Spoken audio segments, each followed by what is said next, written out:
Good afternoon, everybody. Thank you very much for being here. I'm going to be your Master of Ceremonies for this afternoon. My name is James Maloney. I'm the Member of Parliament for Etobicoke Lakeshore, which is where we are today.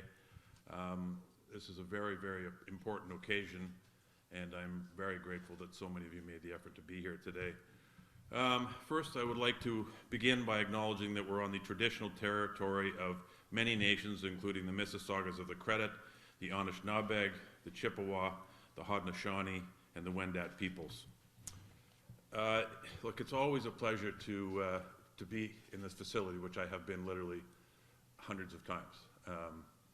It's a landmark in my community and something which I'm incredibly proud of. I'm very pleased to be here with three of my colleagues. Yvan Baker, of course, who is my neighbor in Etobicoke Centre, my dear friend, and a bigger champion in our caucus and in Parliament for Ukraine you will not find. So thank you, Yvan, for being here.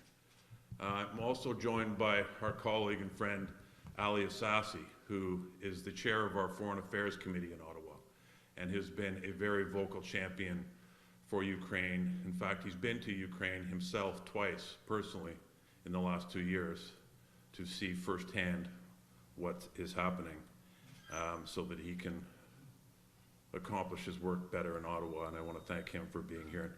And Senator Dashko, it's a great pleasure to see you here joining us, also a big supporter. Look, it's a long list of people, but everybody in Parliament is behind this.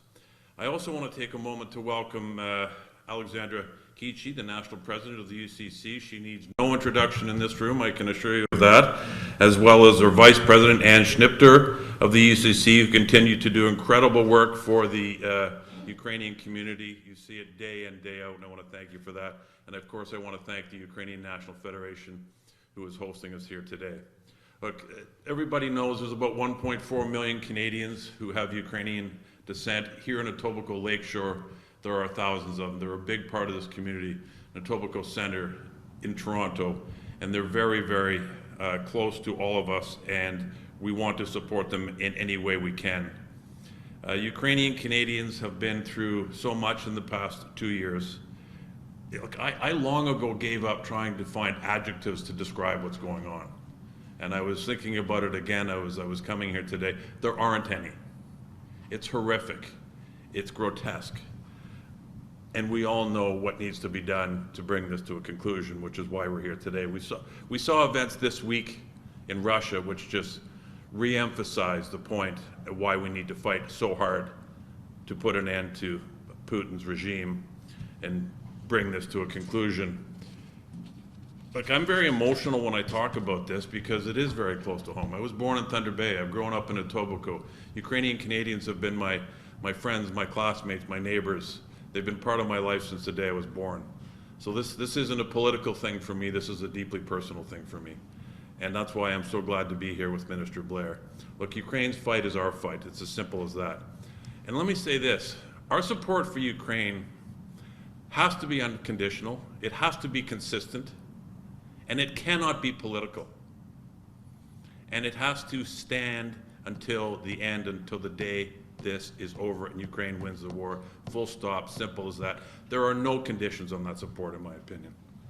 Canada has been there through supporting Operation Unifier. We've helped train over 40,000 soldiers now. We've contributed, $2.4 billion in military aid. But nothing anybody does can be deemed to be enough until this is over, until Ukraine wins that war. And that's why I'm so glad to be here today with Minister Blair, who's going to provide us with an update and share some information which is very important to this goal that we're all working so hard to achieve. So, Minister Blair, please join us. Thank you.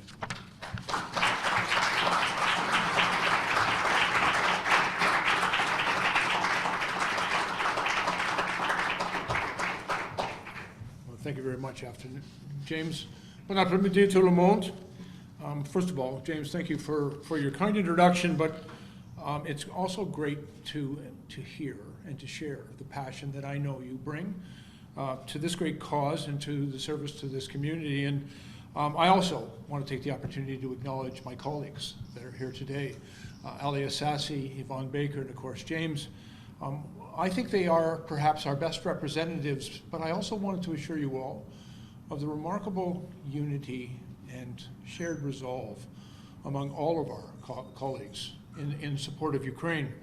I'm also very pleased to have Senator Dasko here with us today, who is a member of our National Defense Committee in the Senate, is also an important voice and a strong voice in representing these communities. And all of us have many Ukrainian Canadians that call our ridings home, and I'm also wanted to take the time to acknowledge it's Family Day, but we have come together as family. We have come together as a community and a family of Canadians, and for a very important purpose, and I hope to send a very clear message about Canada's continuing and unrelenting resolve to be there for Ukraine.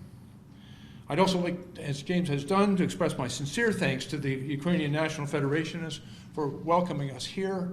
I've also wanted to acknowledge Licia for the conversation we had earlier today and for her continued partnership and advocacy, which continues to inspire us all on behalf of the Ukrainian Canadian community and all Canadians. I have just returned from Europe. I was in Brussels for the Ukrainian Defense Contact Group meeting and for the NATO meetings, which we meet every 2 months. And it's where all the nations that are supporting Ukraine come together. We coordinate, we work closely and collaboratively together to examine what we can do and how we can support.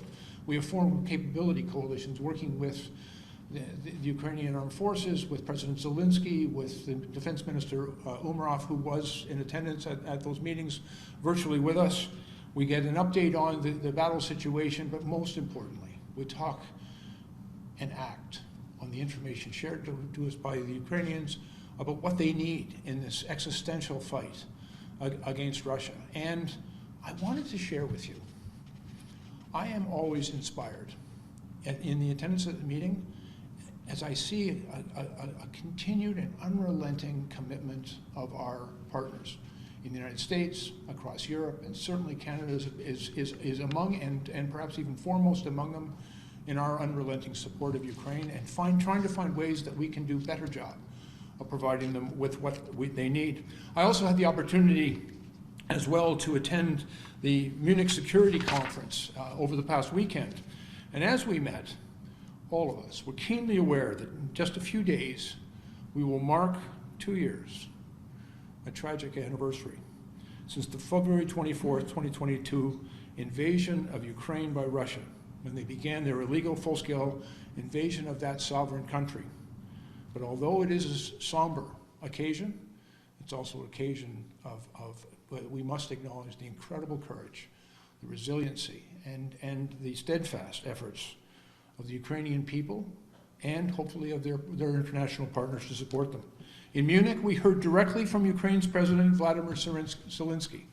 And I will tell you, it is a point of inspiration for me to be at the table with him when he speaks with such passion and commitment. And one of the things he said to us is that February 24th could have marked the end of the world as we know it. A world bound by rules, the rules that have kept us safe, rules that are meant to protect life.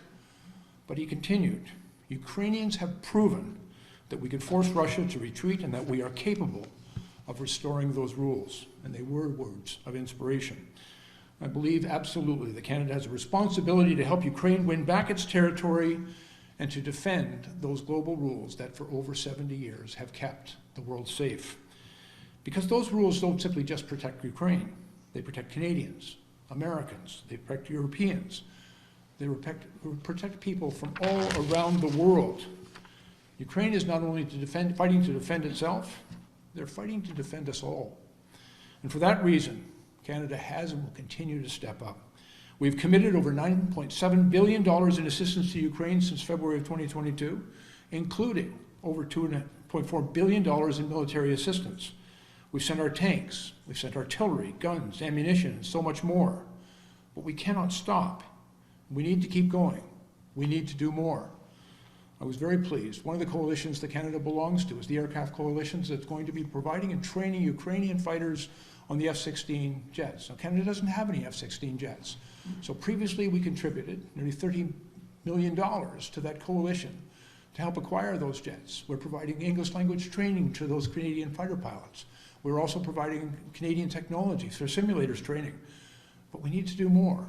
And so just last Thursday, I went to NATO and I have delivered to them 60 million Canadian dollars in order to provide support to those planes so that we can maintain them, that we can have the maintenance and the parts that we need to make sure that they're viable. And in my conversation with our allies, the Ukrainians are currently flying those F-16s over European skies, and soon will be ready to bring that capability to Ukraine and the fight against Russia. Today, I'm also very pleased to be making another announcement, because Canada is not going to stop. We're still working very closely with Ukrainians and all of our international partners to provide them with what we need. And one of the things that we have seen, I was explaining to Alicia today, among my NATO partners, our discussions are that no one knows how to fight the Russians better than the Ukrainians, because they've been doing it for 2 years. They have been ingenious. The ingenuity of Ukrainian fighters and their industries utilizing unmanned aerial vehicles, drones, in taking that fight to Ukraine and defending their sovereign territory has been nothing short of extraordinary. And so working very closely to them, I'm very pleased today to be standing next to this device and to advise you that Canada is investing over $95 million to provide Ukraine with more than 800 Skyranger R-70 drones. These are made right here in Canada. This is a multi-rotor drone. It's developed, engineered, and manufactured at Teledyne, a Canadian company in Waterloo, Ontario. I'd like to take a moment, if I may, first of all, to give a special shout out to our colleague, Bartis Chager.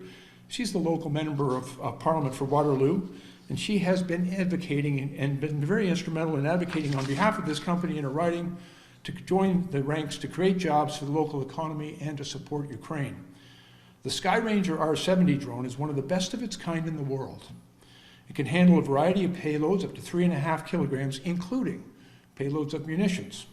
And these drones are going to help Ukraine's frontline troops assess targets and threats quickly with accuracy and effectiveness. They have an automated and autonomous navigation system, and their rugged design makes it possible to carry different camera systems and payloads that can detect, recognize, identify, and acquire targets. This drone is going to help Ukrainian troops identify individuals, vehicles, and heat sources from a long distance in dark conditions and in poor weather. And we anticipate that the first systems will be delivered to Ukrainian armed forces this spring. They're in a hurry, and so are we.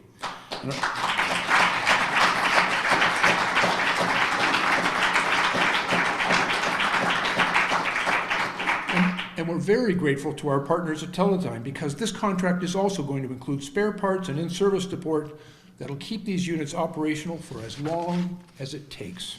Drones have emerged, as I've said, as a vital capability in Ukraine's fight against Russian aggression. Ukraine's leaders have told Canada and our allies that they urgently need drones to support all aspects of their military operations. And today we are responding to that crucial need. I can also share with you that at NATO we've established a capability coalition for drones. It's being led by our friends in Latvia and the United Kingdom. When I met with both of their defense ministries, I shared with them the investment that we are making and other work that we are prepared to take on, and we're joining that coalition along with other coalitions, because it's not just about providing Ukraine with what they need today, it's about building the capability for Ukraine for the future. Because it's not just about winning this war, it's about creating peace and stability for the future. My friends, Canada will continue to back Ukraine in its heroic fight for freedom. We will not lose sight of the fact that this fight is crucial to upholding the international rules that keep us all safe. And as we head into February 24th, we'll be marking 2 years of terror for innocent Ukrainians.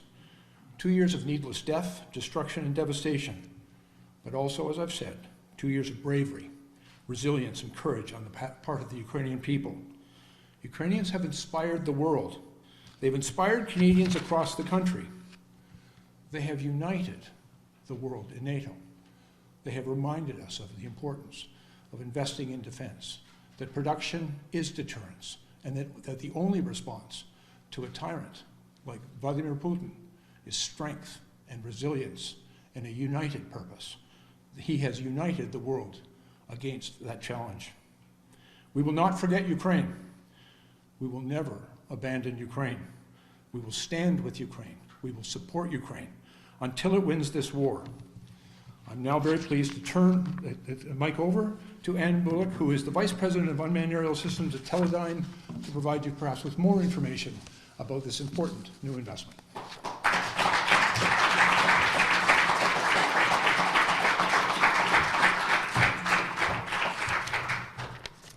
Good afternoon, everyone.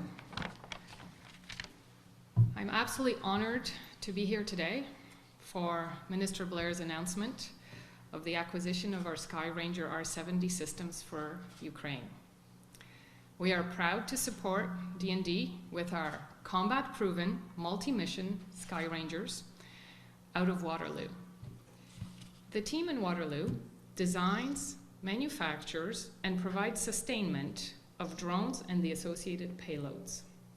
From border security applications to situational awareness during covert missions to search and rescue, in free flight or tethered, these systems deliver game-changing advantage. Our products have been deployed around the globe with law enforcement, government, military, and corporate organizations to achieve their operational objectives. We are proud to support Ukraine with this acquisition and are dedicated to ensuring successful deployment of these systems in country. The team in Waterloo is excited to start delivering the Sky Rangers and continuing to do so over the next year. Teledyne is committed to its Canadian operations with over 20 locations and almost 2,000 employees, providing a wide range of products. This donation by Canada extends the array of military solutions Teledyne FLIR Defense is providing to Ukraine through governments worldwide. Thank you.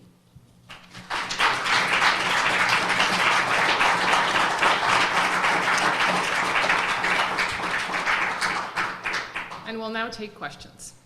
Okay, so we will go ahead and get started with questions from media. There is a mic right over here if folks would like to line up.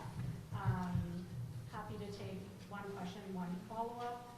Donc, nous commençons la période des questions. Formant, c'est une question, un suivi. Veuillez dire votre nom, finalement votre organisation avant de commencer. So just state your name and your outlook for asking a question. Yes, Michelle Solomon with CBC News. Why are you sending specifically this type of drone to Ukraine? Is this what Ukraine was asking for?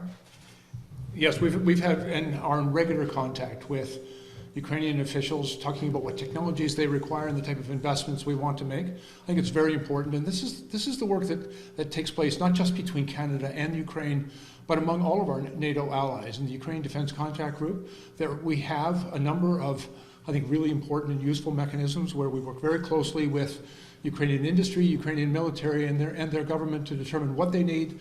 We look at what capabilities we have in our own country that can apply, and then acquire what they request. And they have made extraordinary progress in the last 2 years in the use of drone technologies in the prosecution and defense, prosecution of war and the defense of their country.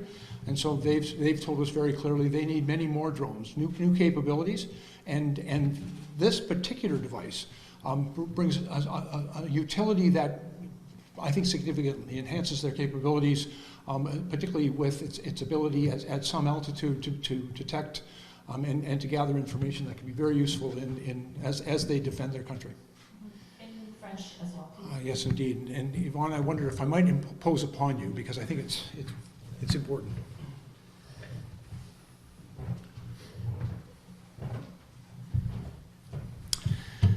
Thank you very much for the question. So, merci beaucoup pour la question.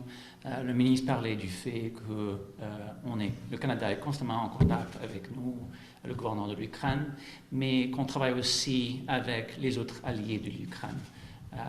Et que ces alliés et l'Ukraine travaillent ensemble pour identifier les besoins et puis pour donner à l'Ukraine les armes, l'autre aide qu'ils ont besoin. Dans le cas de ce drone ici, c'est quelque chose qui aiderait aux Ukrainiens particulièrement à l'utiliser à haute altitude, d'identifier l'ennemi et d'autres objets importants, mais améliorera et renforcera l'armée ukrainienne et leur habileté de défendre l'Ukraine contre les Russes. Thank you. And also this in English and French as well. Denmark has said it is sending its entire artillery, and experts say what Ukraine needs is ammunition. Why isn't Canada sending ammunition? Let me be very clear. Canada has been sending tens of thousands of artillery rounds. We've sent all of the NASAM and missile rockets that we had available to us from the very outset. Canada has been absolutely committed to providing everything that we had, even drawing down upon the stocks of our Canadian Armed Forces, because the urgency of the situation in the battle in Ukraine demands our very best response to that. I can also share with you, I've been meeting with our colleagues, and one of the things that we've agreed right across the United States, our European colleagues, and in Canada, is that we have to do more to increase production. Production is deterrence, and particularly as it pertains to missile defense systems and artillery ammunition. And so we've all been working with our industries, and I'm very hopeful that we'll have more to say in the not too distant future about how we're investing in increased Canadian production of munitions that will help both Ukraine and to reconstitute, as required, the Canadian Armed Forces.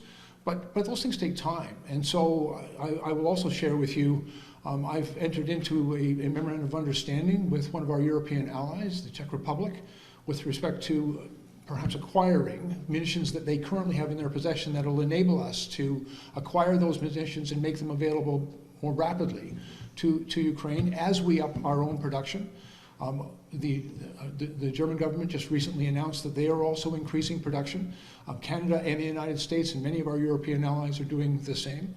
But I want to assure Canadians and the Ukrainian Canadian community that we have scoured through all of our resources and are quite willing to provide whatever is required as quickly as possible. En français, le ministre vient de dire que le Canada a déjà envoyé tout à l'Ukraine possible que les Ukrainiens ont besoin. Et on est constamment en train d'identifier les autres besoins et de travailler avec nos partenaires, nos alliés à travers du monde pour envoyer ce que l'Ukraine a besoin. Le ministre expliquait que l'autre enjeu, c'est d'assurer, l'autre projet sur lequel le Canada travaille et d'autres pays, c'est de créer une plus grande, le moyen de produire plus d'armes pour appuyer les Ukrainiens. Et donc, on est en train de faire ça avec nos alliés. Et le ministre expliquait aussi qu'il est en train de travailler avec la République tchèque pour voir si on peut envoyer des armes tchèques en Ukraine. Donc, mais ce qu'il a expliqué, c'est que pour améliorer, pour augmenter la production des armes, ça prend du temps. Les Ukrainiens ont urgemment besoin de l'aide. Et donc, on est en train de travailler pour envoyer à l'Ukraine tout ce qu'on peut le plus rapidement possible. Roxana Boyak, Ukrainian TV program Forum TV. So first of all, thank you very much, Honorable Minister. As a member of Ukrainian Canadian community, we are very thankful for all your support. So you've mentioned that Ukraine will receive these drones this spring, but could you please specify what date or month will Ukraine receive? Because as you know, in this war, time is very, very crucial, and it's very important for Ukrainian army to receive the ammunition and all the support on time. Thank you. Well, thank you. As I indicated, it is our intention to begin those deliveries as quickly as possible and this spring. But I have, fortunately, somebody here from the company that perhaps can provide us with more precise information. So, certainly. Yes. So the units we've already started production on the units that will be going to Ukraine. So we will be ready to deliver in a manner of, I guess, spring. I'm expecting late March, early April would be the timeline that we will be able to deliver on. So. Yeah, thank you very much, and I really appreciate those help. Thank you.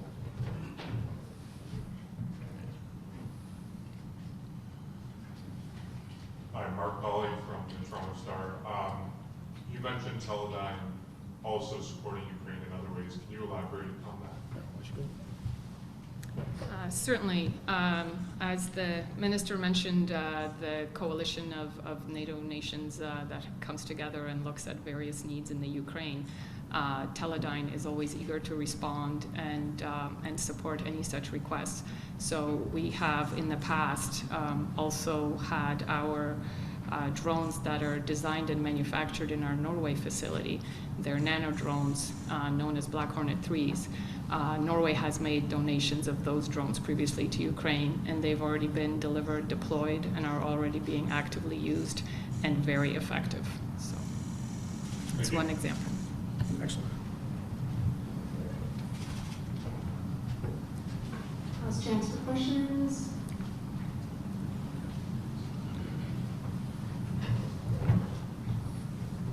Hello, Mikhail Dominik contacting you.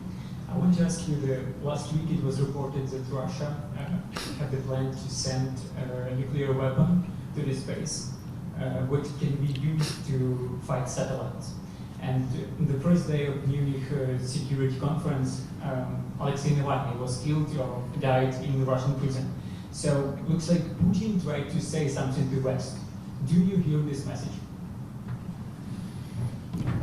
Well, first of all, at the conference, Navalny's wife was present at the conference when the information was received of his death.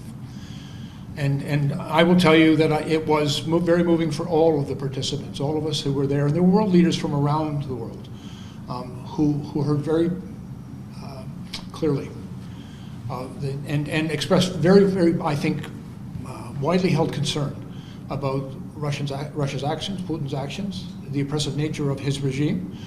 We have heard some threatening language. And as I say, the invasion of Ukraine was not only the invasion of a sovereign country, it was a direct challenge to the international rules-based order, this idea that might can be right.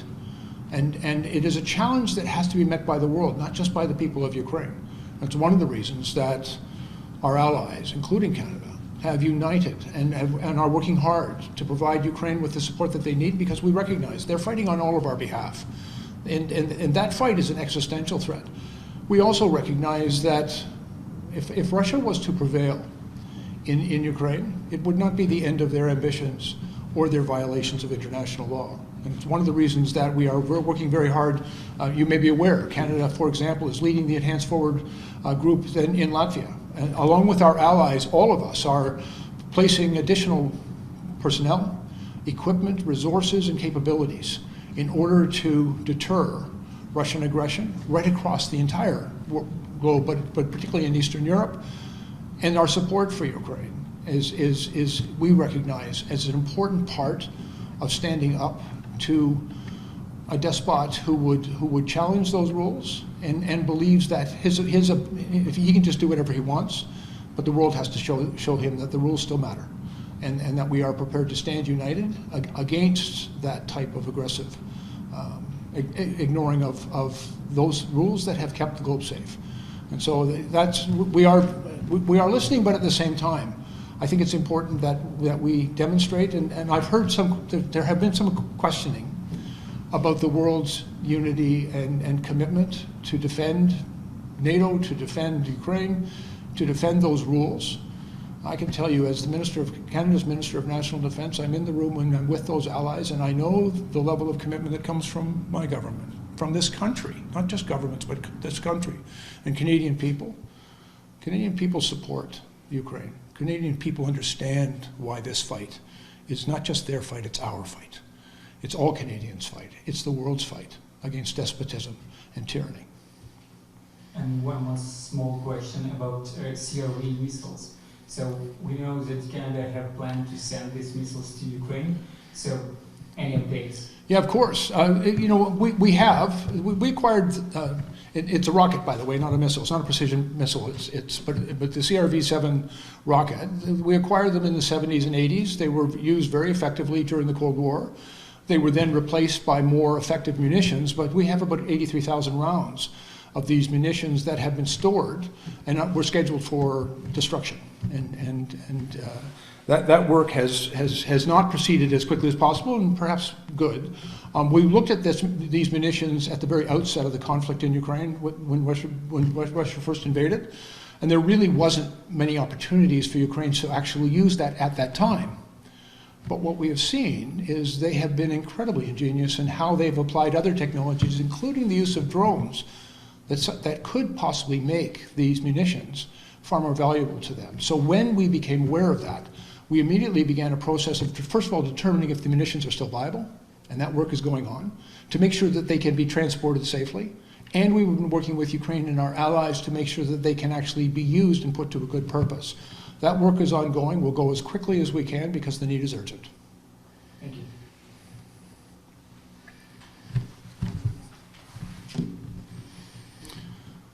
It is often said that every problem is an opportunity.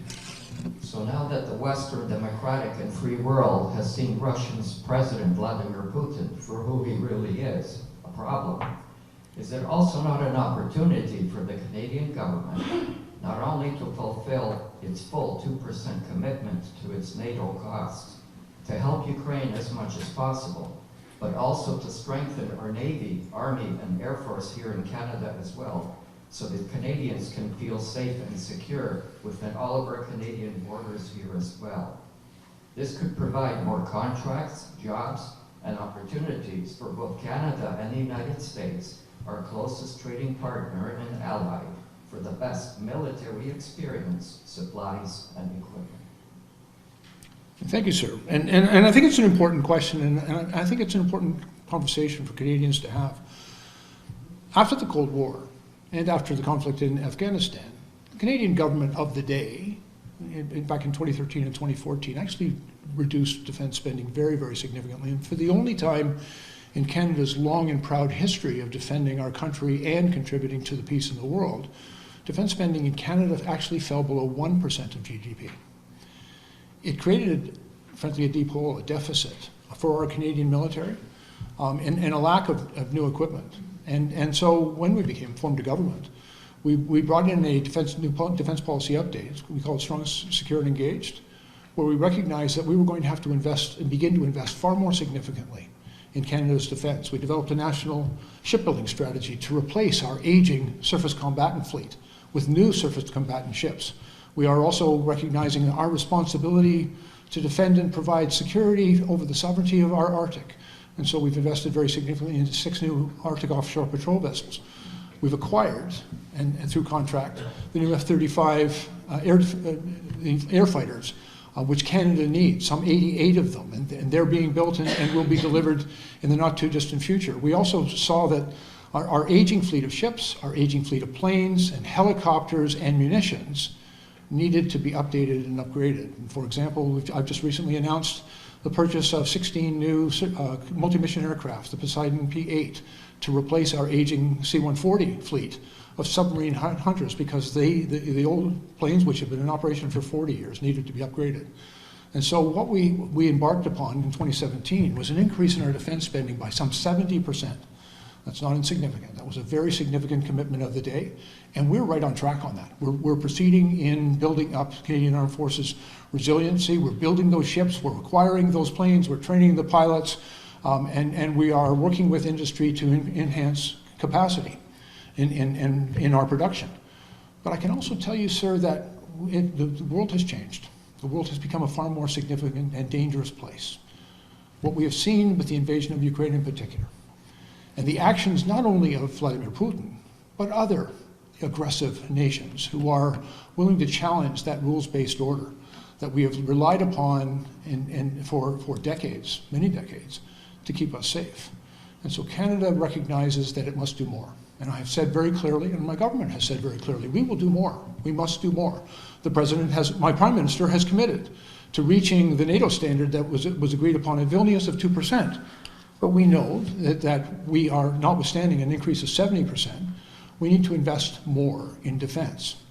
The challenge is not only getting more money from our budget into defense, it's making sure that we produce good value for Canadians in those investments. We're spending taxpayers' dollars, and it's really important that we also invest in our industry. We invest in Canadian jobs. We can invest in Canadian prosperity as we build a better defense mechanism. We have responsibilities to our NATO alliance. We have responsibilities to support Ukraine. We have additional new responsibilities in the Indo-Pacific, and most importantly for me as the Minister of Canada's National Defence, we have responsibilities for the safety and security defense of our own continent, for our own country, our own borders, our own waterways, and in particular, our own high Arctic. And so we're making those investments. It's important that we do it well, that we do it quickly, and that we do it in a way which recognizes the financial and fiscal situation that the country is in, but it is a priority, and I want to assure you and all Canadians, we understand that priority, and we're doing the work that is necessary. Thank you, sir.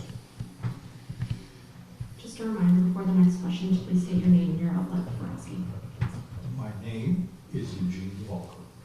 I'm from the Canadian Ukrainian Immigrant Society, one of the constituents groups in the UCC Toronto. Thank you, Minister, for sharing us what you have on your plate and how much your availability and vision is for you supporting Ukraine. A year ago, there was an announcement of NASAM, a purchase by Canada for use in Ukraine. Can you give us an update? Yeah. Sort of, what is it? Yeah. When these intents are started, what is the devil in those details? Yeah, I'm more than happy to share with you. I will tell you, in my conversations with President Zelensky, with Rustem Umerov, his defense minister, with their military, they've made it very clear how much they need missile defense. And we see every single day missiles and drones being sent in to attack Ukraine critical infrastructure, communities, and people, and it can have a devastating impact. And so making sure that they have access to that missile defense is a priority for the alliance, for NATO and our American coalition. We made a commitment to them that we would provide a NASAM system. It's not the first time, by the way, that we've sent NASAMs and missiles and defense systems to Ukraine. We sent what we had, but we need to acquire more. The acquisition of that actually takes time. And so when we said we were, and it's about $400 million investment to buy a NASAM system for Ukraine. So we dedicated the money, and we went to the industry and said, we need to acquire a NASAM system for Ukraine. The acquisition was long. And so we tried to find a faster way. We went to our American allies. The Americans were also buying NASAM systems for Ukraine. They were also buying them for themselves. And we said, can we form part of that purchasing group? And they said yes. They actually required congressional approval to do that. We gave them $400 million. We are waiting for the completion of that contract. But I can also share with you, I've reached out to the American ambassador. I've reached out to their Secretary of Defense. We are pushing as hard and as we can to get those systems delivered. The Americans themselves have run into some political process challenges that they're working through, but that doesn't take away the urgency of delivering those systems to Ukraine. Canada has already spent the money. We've committed it to that purchase. We're just trying to get those things delivered, the NASAM system delivered to Ukraine as quickly as possible.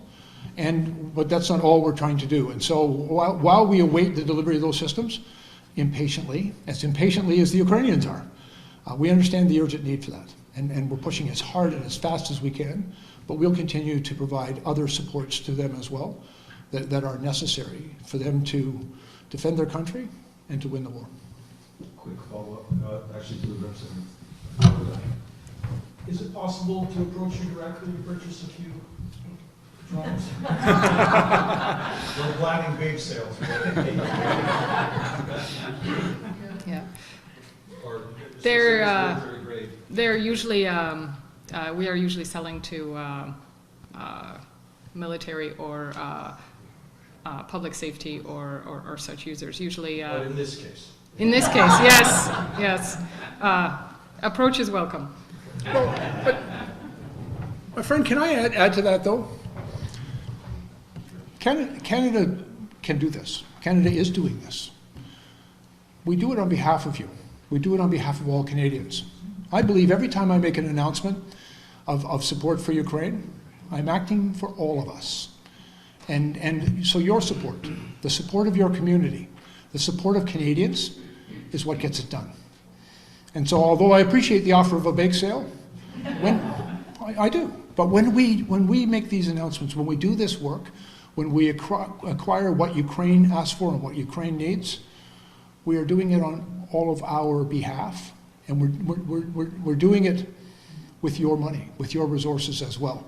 And so your support for what we do is very important. And I think it's a message that needs to be sent in Canada, because we're not just in Canada, but across the world, certainly in the United States, small whisper of voices, even in Canada, are starting to question our commitment, the investment that we need to make.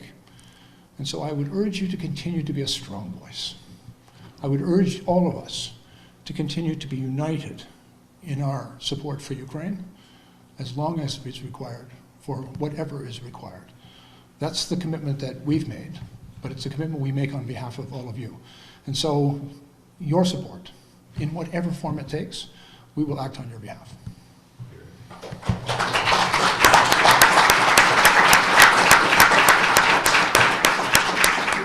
that, that will conclude today's press conference. Thanks, everyone.